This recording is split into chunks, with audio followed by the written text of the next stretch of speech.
Good morning, listeners, and good morning, wrestling.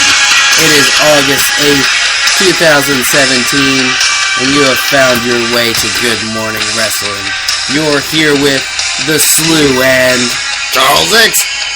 And we're here to dish out mostly a review on last night's Raw. How you feeling, Charles? Feeling good. Hell Feeling yeah. good. Raw was good. I enjoyed it, at least. Pretty good show. Pretty packed house. Yeah. Just about everybody got something. Didn't see the Hardys. Well, Jeff's not allowed in Canada. Oh, really? Still, you think? Yeah. I remember he was able to go to England, though. Well, he can travel, but it's just some countries don't want him there. Huh. Because he was had drug charges. Yeah. Pretty crazy, but that's life. That's weird. Maybe they just try to work on that, because what if they have a WrestleMania in Canada? Yeah. I mean, they probably will have a WrestleMania in Canada eventually here in the near future. But at the same time, who's to say that Jeff Hardy will be in it? I'm sure Matt Hardy can go to Canada. Yeah. An awoken Matt Hardy would be good to see. Yeah, but they didn't even put him on there last night. Yeah, I know. If you don't have both, they didn't even want one on there. No, yeah, I'm saying in the future, if it's just like a single, but just broken Matt. Woken Matt. Yep. Or woken Matt, whichever. I mean, the company don't revolve around Jeff, so there's that. How are you doing today, dude? Not too bad. Just hanging out with you, watched Raw, and that's pretty much it. That's it. That's all we got to do. That's pretty much it so far. But now we're here. We're having fun. We're starting off the day as we like to. Well, kicking off the day after the show as we like to by just chatting, hanging out, talking about the wrestling. And, sorry about that. Yeah. I was reaching for something. You're fine. I shouldn't have tried to throw it to you when you were doing something. No, that's cool. See, I got my phone's my charger thing's messed up. Not the charger, but the charger input, so. Yeah, his phone sucks. Real life problems. Yeah. Just trying to relate to you. It's white man problem. Oh, that's... Yeah, you are a white man and it's your problem, so. White man problem. Speaking of white man problems. Uh-oh. We started off the show with a Miz TV. Okay, I thought you were... Never mind. I thought you were about to go to Kurt Angle. No. White man problems, having a black kid, I don't know. Oh, no. That's probably... That's a very unusual white man problem. Having a black kid. Exactly. Talk about not your everyday white guy problem. But either way, we're about to get into Kurt Angle. Miz TV starts off the show, kicking it in the way we all want to see. And then immediately Kurt Angle comes out. And everybody's all like, you suck. And I'm like, why are they telling Kurt Angle he sucks? I don't get it. Leave the guy alone. And then I realized, oh yes, it's part of his song thing. Well, see, he debuted a long time ago. Oh, yeah? And since then, people have been humming along, you suck to that. Yeah. Was that the first song that he had when he showed up? Didn't it start off different before? No. It just has been... They changed it in 2005, so they couldn't say you suck anymore. They just cut out that part. And the Patriot had the song first. Oh, yeah. Except for it was a little bit more Christmassy. Like it sounded like jingle bells in the songs. And what's more patriotic than Christmas? That's true. It's like Santa and Uncle Sam standing next to each other. I could dig that. Which is weird because Santa's just With guns completely blazing. stole an idea from not here. But Uncle Sam, that's ours. There's a crazy story behind Uncle Sam as well, but I'm not going to get into it. Oh. Go look it up yourself. Anyway, Kurt Angle came out and he was all like, I got a good person for your Miz TV. And everybody was like, not Jason Jordan again. Nope. It was Brock Lesnar. And that was not, I wasn't trying to sound like anyone, just trying to get myself over. Yeah, you were. You were trying to sound like Joe Rogan. Did I? Don't try and trick me. I was trying to sound like Joe Rogan. Brock Lesnar came out, and everybody's like, oh, shit. essentially starting the show off with the big guy. Yeah, it was crazy. He didn't end up having a match, though. Who were we talking about? Oh, okay. Yeah, you threw me off. I was like, oh, shit, he's talking about someone else. No. Yeah, of course he didn't have a match. I know.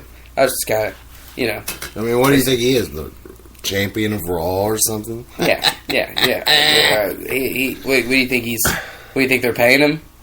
Well, Do you think they're paying him or something? Like he has to actually perform? No. He doesn't have to perform. But he did perform, kind of. Came out there, and Paul Heyman gave a, scratch that, Miz cut his ass off. When the Miz's hand goes up, Paul Heyman throws his mic down and doesn't say shit. And the Miz goes off. He does. He went off on him, as the Miz does. He was. He was talking about Brock's chances of winning. The whole selling point of this match is that just the odds are against him. So it really just seems like he's going to win. Yeah. I mean, we thought that from this match is from just the immediate... Just a match for Brock to win. From the immediate announcement. I mean, it's just... Once you stack the odds against someone that much, they tend to be the person that's going to win. Well, speaking of stacked odds, how is Brock supposed to handle Axel and Dallas? Yeah, they were mean-mugging the hell out of him. I just can't believe that he got the comeuppance on them. They were just right in his face and stuff, and I thought, man, they're going to work him. Yeah, Bo Dallas... No, I didn't think that they were going to work him, but... They looked like Bo Dallas was staring Brock down. It was crazy. Are you going to talk about the microphone spot?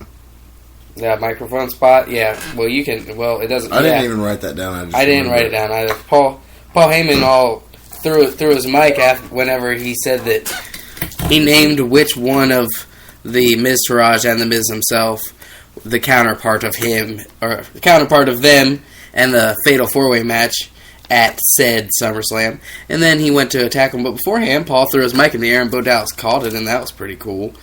And then he just tossed it down. Pretty small part. If you notice behind them, guy was there the whole time, but really just at this part he shined for me. There was this guy with a sign right behind him, and he's being funny.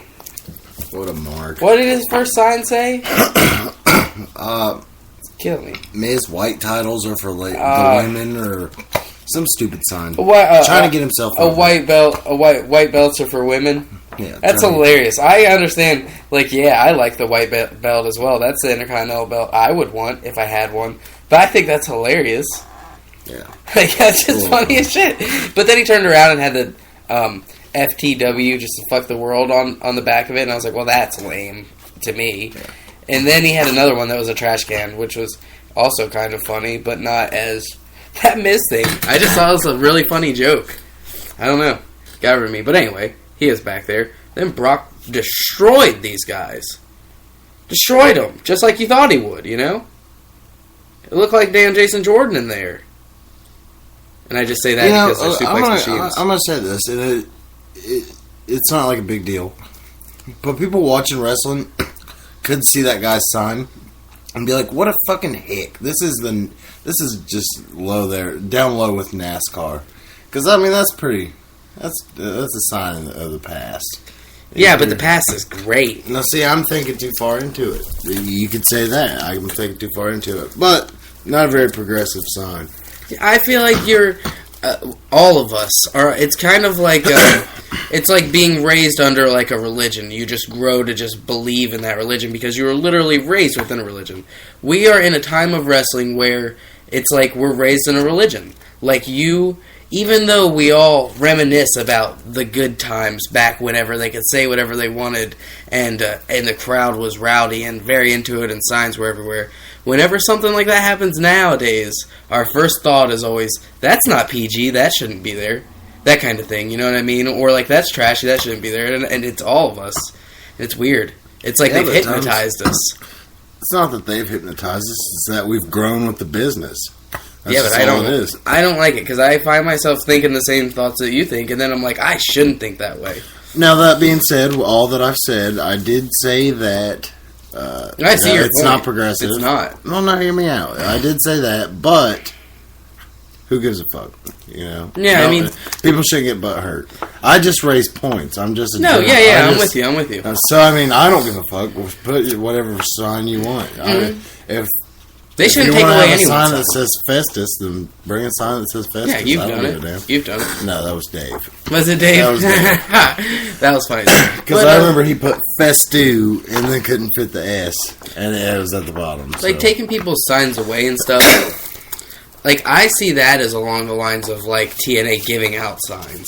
It's like, don't fuck with your crowd. That just doesn't make any sense. Because it makes your product look classless.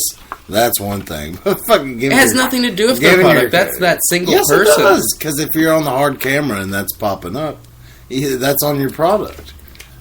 That being said, it's like when that LeVar Ball kid said the N-word. Oh, but that's way more drastic. Because it's like something they can't control. They put him out there. Let's be honest, they didn't want the Ball family for that kid. That kid just was part of the deal. So if you think about it, it's like something they were just like, God dang it, I can't believe he did that. Just like fans when they jump the barricade. That's it. Now you paid your ticket, do what you want. Yeah, but if you're on that side of the barricade, nothing's wrong with that. Yeah, you're taking this way more drastic. Yeah, okay, you're saying that, but holding the sign up is way less severe than interfering. And yeah, I am making it more drastic. But that's I mean, the fans just are fans. They're just that. Yeah, they're just that. They're exactly. So they should not take their signs away. That's the only point I'm saying. Like, unless the sign says like the N-word or any cuss word. Like, if it says a cuss word and you're on hard camera and it just says like I'd fuck Alicia Fox, then take that away. There's a lot of. But if it says imagine like someone sitting there with if it says like Bullet Club for Life. And they have it like held up right there. That's fine. But they would do stuff like that. But imagine if they if a kid's sitting there with a sign that says wrestling's fake. Would you take that? Yeah.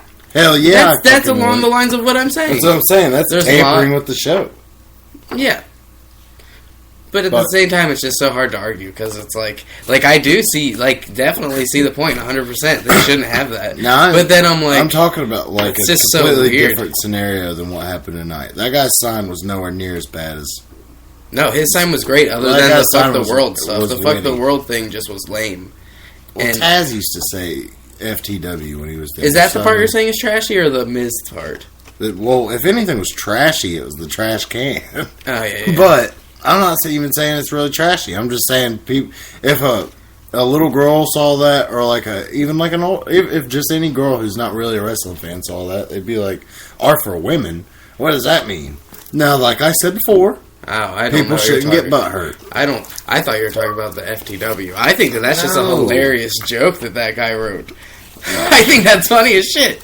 I think he dang got the Miz. He got him. That's true. I mean, yeah, but.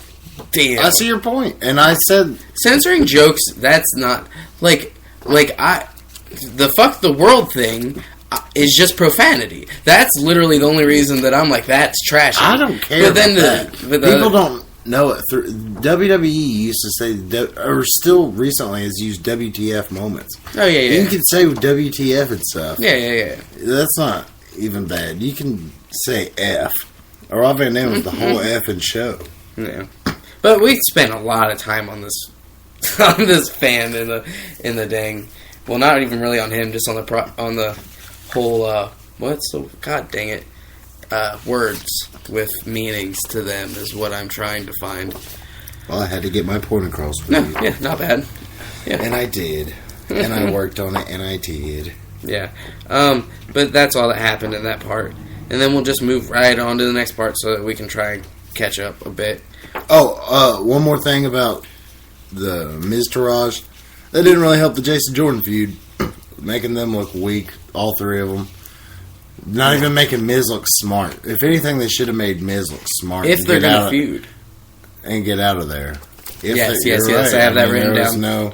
I have that written down. Maybe Miz should have run because it kind of seemed like the Miz should. But then you're putting over Brock Lesnar. It's that's Brock Lesnar. But then at the same time, it's who's showing up to work Monday? The Miz is like the one guy he's like the most weaselly guy in the WWE. He just is. There's no one else. Maybe Kevin Owens. What? most weaselly guy. Like, he's the guy that you would... Exactly. Him, so maybe Jericho as a heel, or Kevin Owens. Okay, well, heel. as a weasel, why would you not want to protect that weaselness and just have him sneak on out of there? Yeah. He's not going to... It's been 2 weeks that he didn't get out of there. Jason Jordan, that was like the same thing. Except for they let Brock Lesnar do it go harder. Like, they're like the same wrestler. They're like the same wrestler. But we'll talk about the Jordan stuff afterwards. But, well, yeah, you're right. Miz probably should have ran. But Rollins came on out, burning it down. I put, whoa, Kane's coming. Because he has like a new... He has a fire thing, emulator going on whenever it says, "Burn it down!" Yes, he does. And whatever. I think it's cool. It's the video game. That's all this is. It's a video game. This is all for the video game. I think they should leave it on a little more. I think the shirt was a little over the top, if you ask me. Because it's not. He was wearing the shirt before anything else. Really? Yeah. Well, either way, I think it's over the top. It's just his shirt, and they put "Burn It Down" on there. It looks like I took his shirt and like added to it. That's just his logo, man. Yeah, I know. I use know. it in different ways. But it's not really. It just Undertaker's looks like had the same shirt for 30 years coming out. Just tilted to the left a little bit, going to the right, inverted, things like that. I just don't think it was around it. I just don't think it was a good shirt. Lots of grave puns. Yeah. I understand what you're saying, but I just don't think it was a good shirt. But digging souls and sneaking in holes. Yeah, I guess that's what he does most of the time. But he wasn't in this match. Rollins was in this match, and he fought Sheamus, who he fought last week. But this week, yeah, he did. You're right. Yeah, so it's a rematch, week in, week out, essentially. And I put here, "Whoa, Kane's coming." I'm just kidding. That's I was about to say, dude, you totally I also noted that, my man. noticed that Sheamus, on his way out to the ring, looked a lot like Michael Rucker, if you know who that is. Yondu. Oh, from Guardians of the Galaxy. You're talking about Michael Rucker, who plays Yondu. Yeah, seriously, the blue guy with the mohawk that's in Guardians of the Galaxy, he just looked just like him. You think he looks like him? The guy he has who's a mohawk. In like Walking Dead? Mm-hmm. Mike Rucker?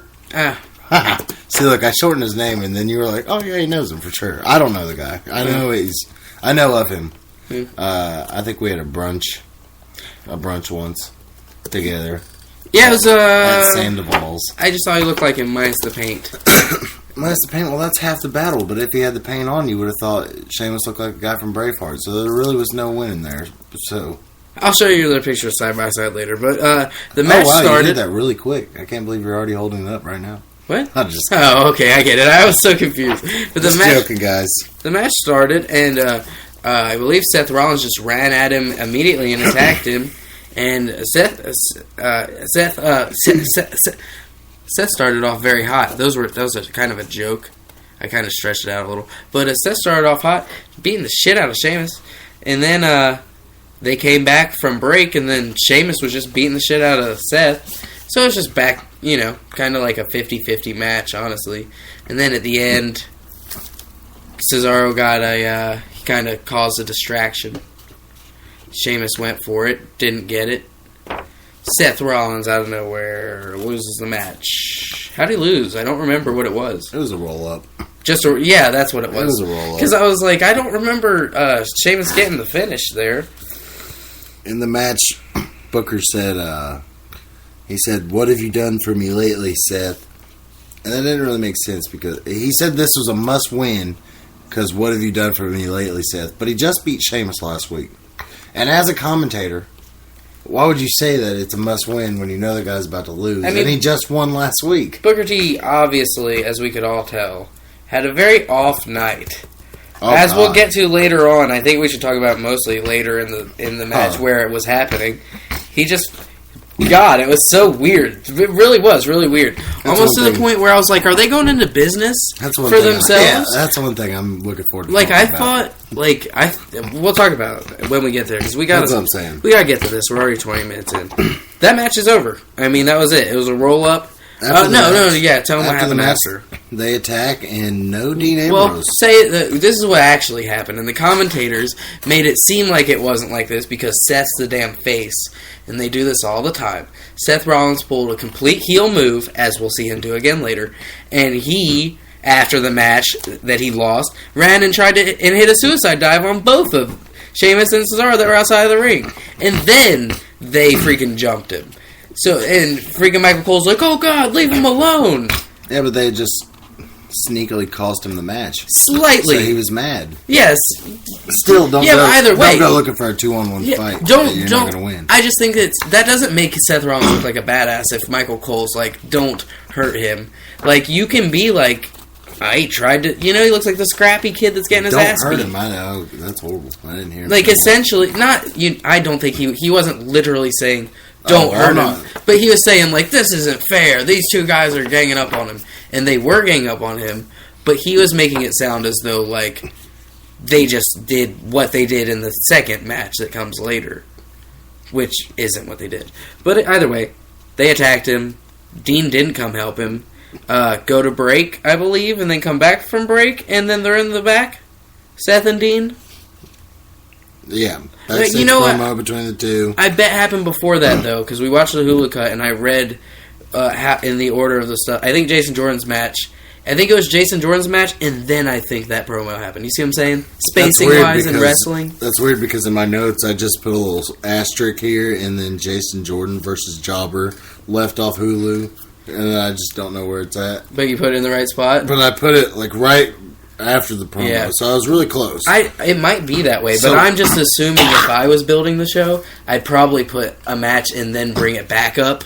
You know what I mean? Because it seemed like that was the layering of the show. There's two layerings.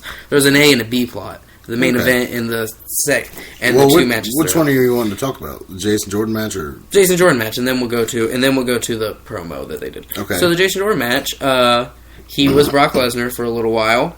Suplex after suplex after suplex. I thought that was weird. Because apparently he was going to fight Curtis Axel. Yeah, but he was too hurt. Putting over Brock. He fought Bailey Horowitz. He fought Goulet. I thought that would be a huge reaction. I'm sorry. Barely Horowitz? Oh my gosh. That was such a good one, I thought. I didn't catch it. To be honest with you, it flew right over the Slew's head. Oh, Barely Horowitz. Slew and Slew rhyme, so often things fly over my head. His last name was like Goulot or something. I don't know. He was French. French Canadian. And he didn't do good at all. John Gerard. He freaking... From Talladega Nights. From what I recall, I don't remember Jason Jordan just doing suplexes. I know he has a mean-ass suplex, but I recall him doing like a bunch of different stuff and fighting, too. This match literally... He did the Vertical Indigo Romero special. What's that? Nah, I made it up. Okay. I made it up. He just did suplex after suplex, but he did fine. He's a great wrestler, but the crowd booed the dickens out of him constantly. They didn't. The end, at least. The crowd made a joke of the match. Yeah. What can you do? The crowd is saying, let's go Jobber, a term that they shouldn't even fucking know. And they're you're right. Like, they're saying, let's go Jobber. Who are you going to put over there? The crowd was on fire. I mean, granted, people don't like it. The crowd was on fire. The crowd was on fire, but for all the wrong reasons. No, not really. Just a couple parts. Yeah, I mean, there's just. But we'll cover one later, so we'll just get. We just want it both ways. We'll move on through this. Yeah. Seth and Dean, though, we'll go to that because. Well, Jordan won, obviously, against Bailey Horowitz. Yeah, and my joke flopped. I can't believe it. You can't believe it. We can't believe it. The listeners can't believe it. But then Seth was in the back, and Dean was in the back, and Dean was all like, I told you, I wasn't going to help you again. What the hell was that about? I told you, dude. I was drinking a beer, and I'm back here drinking a beer for you just look at him as an alcoholic, it seems like. I do. It sucks. Why does that suck? Doesn't help him. I love the Sandman. Okay. That doesn't hurt. Sandman's I know. Oh my god! But that doesn't. To you me, can't even go to Stone Cold. I would even took James Stone. I just always go that joke with Dean Ambrose because I think that's the corniest thing that they've ever said. Cringe. I think of it every time I think of Dean or Roman. Who's buying the beers tonight? God, I just want to smack them. But at the same time, they're probably having so much damn fun. But he said he didn't. He said, dude, I told you, don't do that, because literally, I think that this goes back to the point of Seth attacking them. They had Seth attack them so that Dean, like, if they just had attacked Seth at the end of the match, Dean would have come out. But instead, Seth ensued it. And it kind of seemed like Seth was like, it's fine, because Dean will come out and help me. You know what I mean? And then Dean was like, I'm not going to... He's literally hoping that I come out and help him. That's the way I saw that. Well, you know what? I think we should just go ahead and cover Ambrose and Cesaro. That's fine. Go ahead. Because I don't want to come back to talking about Rollins and Ambrose and all that. Go ahead. Fucking Corey calls out Booker. Oh, yeah. And Booker's pretty noble about it. I will say that. Booker's like, he got me. Shuck it, duck it, quick. He got me. And then he did a spin Rooney on the table. He did. Off and camera. He said, off camera. I'm coming. I'm just kidding. But all you could hear was just while he's doing a spin Rooney. It's not on camera. Yeah. But he... Sucker, can you dig it? And then you just hear his hand fling up in the air 5 times. Well, 6 times. But anyway, yeah, it was weird. The whole match, Booker T kept saying things, and Corey Graves would be like, they don't know what you said there. Or that one time when he called him out. And Michael Cole did it to him, too. Cole, they were against him. It was during funny, the match, though. Ambrose he kind of seems, he's like a different Dean Ambrose. Yeah. Whenever he's got the Shield thing going on. Yeah, regardless like of what it is. Lone wolf of the and Shield. Not even necessarily when he's in the Shield. It's like when he's associating with the Shield guys. Like when he's in a feud with Seth at all, it's different Dean. I think Seth really brings out the best in Dean. And I think, he's got to be excited because earlier in the night there was "We Want Ambrose" chants. But you're listening to this match and listen to the how loud the Ambrose sucks chants are. These fans, what the fuck are they trying to accomplish here? They're trying to get people over just to squash them down. That's what they did with Bayley, and that's what they've done with, or try to do with Dean Ambrose.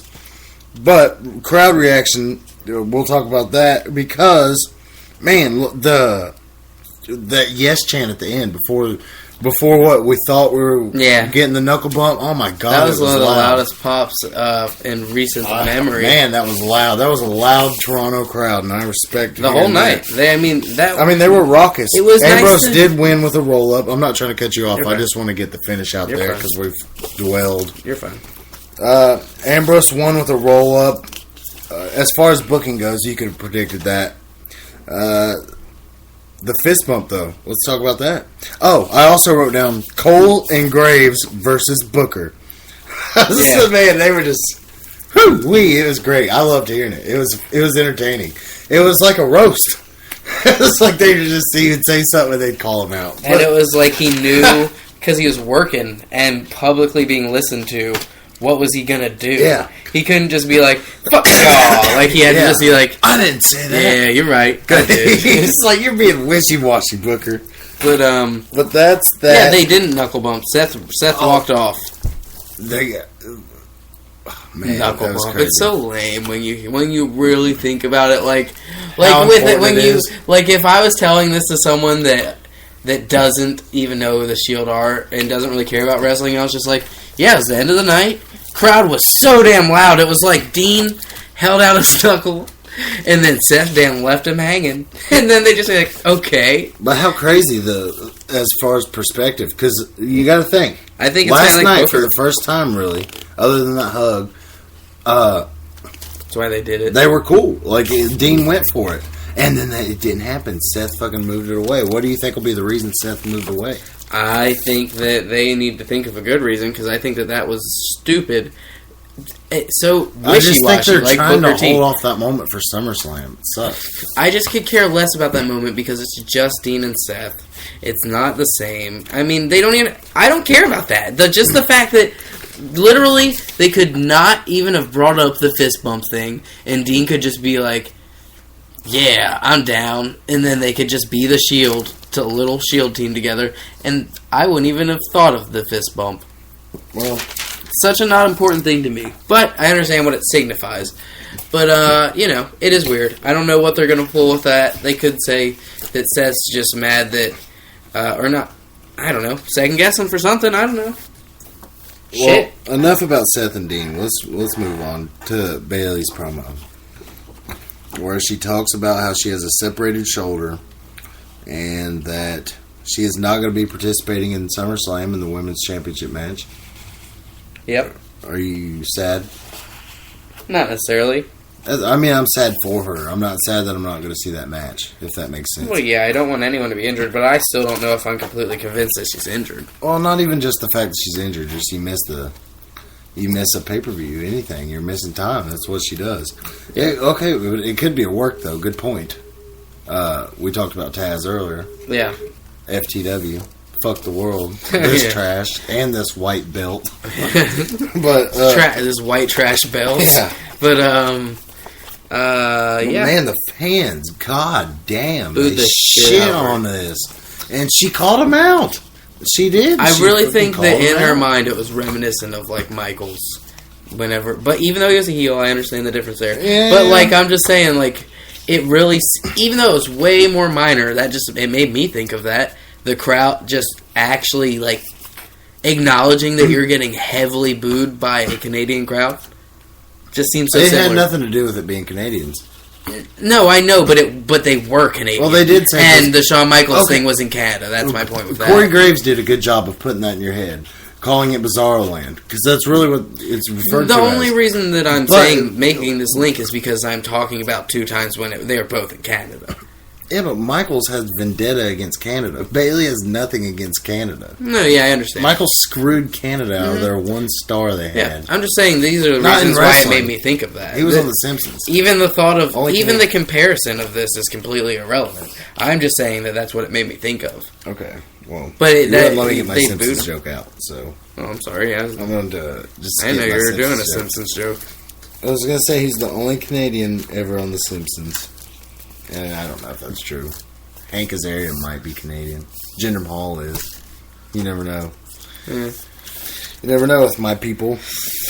Well, see, look, now you guys are like, oh my god, Charles X. The X stands for foreign. I don't know. I'm moving on from that. That's touchy. That's thin ice. Yeah. Then ever since you said that "we coming for you" thing earlier, I don't think we can deal with any more racism. Yeah, we don't need to. Bayley was out there, and then because she was out there, they started the women's match. She said that she thought that Sasha should get the shot, but we're gonna have 2 triple threat matches throughout the night. So we had Sasha Banks and Alicia Fox and Emma out there going at it, triple threat style. Alexa on commentary. Yeah, she did commentary for both the triple threat matches. Yep. This was a decent match. The fans were really behind Emma, and she was doing very well. You have to, man. They should have put Emma in the other match. Either way, they knew who they were going to have win. They knew who they were going to have win both these matches. And other than Emma tweeting over this last little bit, if she hadn't done the tweeting stuff, then it would have just been Charlotte versus 2 irrelevant people and Nia Jax versus 2 irrelevant people. Literally. The only reason that Emma's over right now is because of those tweets. It's crazy. Well, maybe. The fans liked Emma either way. No, yes. Because we all like Emma. But, like, you have to admit they picked Emma 2. Almost won. Yeah, I know. That was 3. Mm-hmm. Well, yeah, the other match was just... The Nia match is just different because it's a whole different... about? Yes, the pin. Yeah, the pin. I didn't... Yeah, everybody was freaking out at that. It's always a sign of a good match. You know, whenever you think it's over and it's not, type shit. I think Fox should have tapped instead of Emma. I think Fox has less to lose than Emma. Yeah. If they want to push stars, I mean, because after SummerSlam, they're going to need women's talent. And Emma and Dana Brooke is where it's at. Not as a duo, I'm just saying, you could push Dana Brooke. I have that wrote down for their triple match. We need to talk about that while we talk about this. We'll go ahead and cover that. I thought Dana should win, but, you know, I thought she should win this triple threat and then lose to Sasha. I thought that's what I would do, but now they got to find a way to make Nia lose or make it a triple threat because Sasha's going to SummerSlam. She didn't lose fair at Great Balls of Fire. She's going to get this rematch. Yeah, I guess. But, I mean, Nia won her match a lot easier than Sasha did. But they're two different fighting styles. I mean, I guess they could do Nia versus Alexa, but... I mean, it's just two different fighting styles. Sasha just seems to fare well against Nia, so it doesn't seem to matter. They'll have a good match this upcoming week. And that's going to be that match this upcoming week. Bliss got one of the bigger pops of the night, I would say. Yeah. For her, the first time she came out, very big reaction. Hell yeah, she deserves it. Very talented young woman. But there was a Finn Balor promo that we didn't see on Hulu. I don't know where it was in the show, but we're putting it here. This should be the hottest feud, and it's left off Hulu. Yeah, it's odd. Doesn't that upset you a little bit? It does. Maybe that's because of what a crammed Raw this was. This really was a pretty good Raw. Yeah, that's what I was saying. It's a big smattering of everything. I mean... We don't even know what happened with the Cruiserweights. Goldust has never been a heel on Hulu. Yeah. That was a point you made while we were watching, and I was like, God dang. No, he really has never been on there. Maybe one time. I don't think it was his. I think I remember being on there once, but it wasn't. It was his him running out. That's what it was. He was like the first person running out during that pull apart brawl. Ah. So that's what it was. Yeah, but the Finn segment was badass, man. He called out Bray. He was like, "Man, I'm gonna whoop your ass. I'm not scared of anything." Essentially, and then you hear the and then Bray Wyatt pops up in the ring, and fucking Finn Balor doing the dopest shit he can, sitting up on the top turnbuckle just watching. He knew right where he was already. I love it, dude. I love it. I think that he should be on Hulu. I wish I would have saw that on there. What's dope about Finn Balor having demonic powers is, like, Undertaker's had demonic powers and Bray Wyatt. Those are the two that stick out in my mind. And obviously there's other ones like Boogeyman and small people shit like Papa Shango and stuff. Not main eventers, though. But I just think the cool thing about Finn Balor is not only does he have a mystical thing, but he has, like, he just is a very, very good wrestler. Like Undertaker's a really good wrestler, but Finn Balor's like a perfect wrestler. You know what I mean? Like, if you took the mystical shit away from Finn Balor, he could be just as good if he had something to talk about. You know what I mean? But like Undertaker, if Undertaker had not become Undertaker, he might not have made it. Granted, the person that he is great, obviously. But do you see my point? Like, yeah. Finn just, Finn's so I will good. say one thing about Finn. I wish he'd quit fucking with his jacket so much. Yeah, he did it in between each spot. He did like, good God, man. In between the sling blade, and then whenever he popped up in the corner, after he did it before the sling blade, and then after the sling blade, he popped up in the corner and did it like 3 times real quick. It was crazy. But then he went for the kick. Did he get the kick? I didn't see it because I was watching and listening by putting it up in my ear. I can't remember what happened to him. He was going for the missile drop kick. Wyatt got out of there and then got the last word on the mic. He was just on laughing. The screen, so he said something badass. He said, all these I know why these people like you, because when you fly, they fly. But I'm telling you what, whenever I take you down, they're all gonna go down with you. Not verbatim, but it was basically like that, and that was pretty badass. Dope little line. You got it right. I don't know. But, you remembered it more than I did. But we'll talk about Enzo now. Yeah. Enzo, nice job remembering what he said there. I couldn't remember what it was, but I remembered it ended with run. Yeah. So I just wrote down that he got the last word. Yeah, I remember him saying run too, because I was like, God, still saying it. But, he just took Eric Rowan's thing. Enzo comes out. Fucking dude is great, man. It's crazy, because I'm like, what are they going to do with Enzo? And I'm like, God, it's lame that he's doing all this shit in the back. I kind of don't like him for it also. Did you notice that Booker immediately said, yeah, he's a big star? And laughed. It was like condescending. It was like a backstage. Well, I bet the guys backstage are like, God. It was condescending. It was like he thought of it too, because I don't know if you heard him say it the first time, but he was like, this guy's a big star. And then he was like, a big star. Like, laughed about it the second time said big. But Enzo, dude, fucking does what he does, you know what I mean? Like, he is gravitating. Like, he's just so good at what he does. He's good at what he does until he gets exposed. Yeah.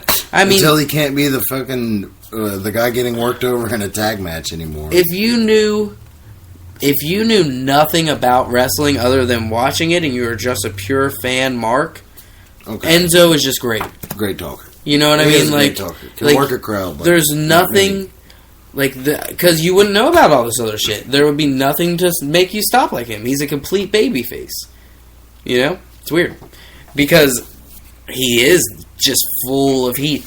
But motherfucker gets ratings, and they love his ratings. From what I'm reading, if I was a casual fan, I kind of might think he was not likable. He's a little douchey. Yeah, he's just small and really does get himself into situations he can't get it. Well, I wouldn't know that if I was a casual fan. Sticks up for the little guy. But either way, he calls out the Big Show. Calls out the Big Show. Yeah. Big Show's out there. Should have shaved off the whole goatee because that would have looked crazy. But then you said that King Kong Bundy thing, and you're right on that. So I'll give you that. Gallows and Anderson interrupt. Big Gal and Andy.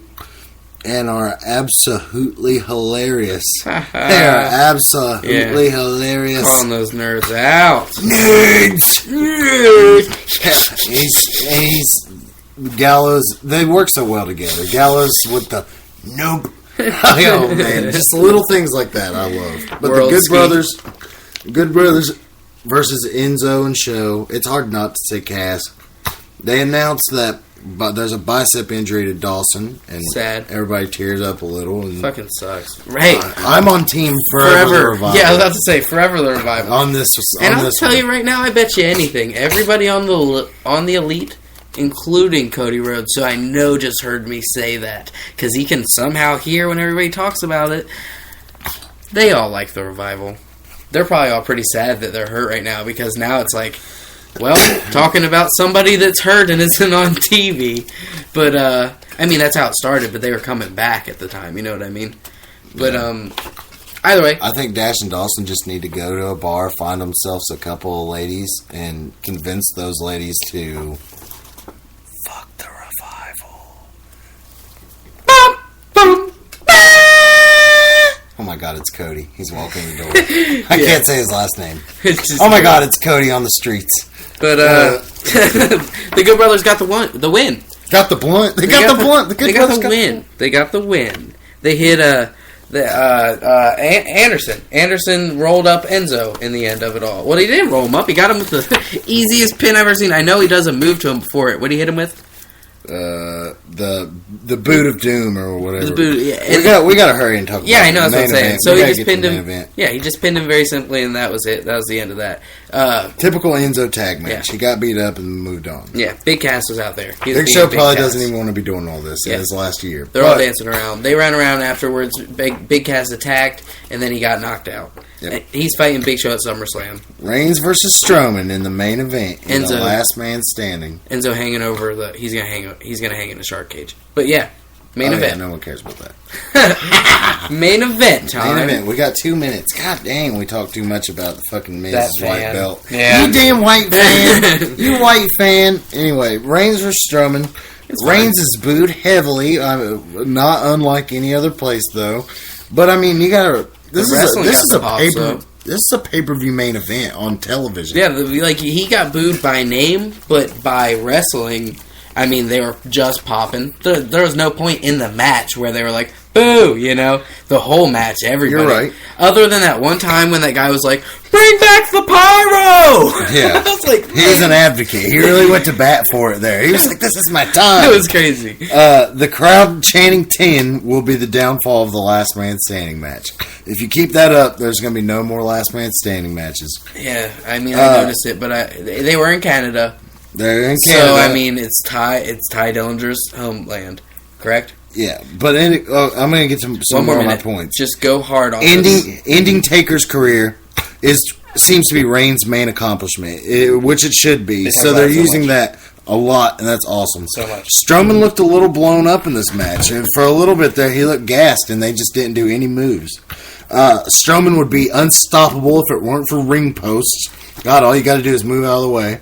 because Reigns put Strowman through it. What were you going to say? I can't. Just keep going. Reigns put Strowman through a table. Strowman threw that fucking office chair at Reigns and about killed him, it looked like. But that wouldn't even hurt that bad, so it's Perfect crazy. throw. The fan advocating for pyro. They make their way to the stage. Impressive spear with absolutely hilarious fan reaction from the guy with the 5 beard. seconds. Joe's in the crowd.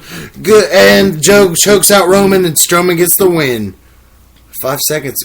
I was off. You were 50. Well, anyway, Strowman gets the win. I got it out there. I'm sorry we had to rush, but good morning, wrestling.